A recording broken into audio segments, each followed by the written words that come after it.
রিকশা থামল হামিদ মিয়ার বিশাল বাড়ির গেটে। সাদামাটা পাঞ্জাবি পরা ফাহাদ ইকবাল নামলেন। গেটে ভিড় করা মানুষগুলো হাসতে শুরু করল। সামিরা বারান্দায় দাঁড়িয়ে ভুরু কুচকে তাকাল। রিকশায়? সিরিয়াসলি?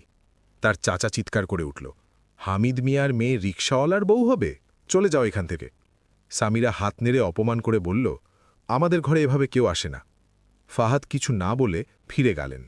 পরদিন সকালে পুরো শহর জানল সেই রিকশাওয়ালা আসলে কে ছিল। এই গল্পে দেখবেন কিভাবে একটা রিকশা পুরো শহরের ভাগ্য বদলে দেয়। ফাহাদ ইকবাল যখন তার আসল পরিচয় প্রকাশ করবেন, তখন হামিদ মিয়ার পরিবারের অহংকার ধুলোয় মিশে যাবে। সামিরা যে মানুষটাকে গেট থেকে তাড়িয়ে দিয়েছিল, সেই মানুষটাই তার পরিবারের ভবিষ্যৎ নিয়ন্ত্রণ করবে। দেখবেন কিভাবে একটা ভুল সিদ্ধান্ত পুরো পরিবারকে সমাজে একঘরে করে দেয়।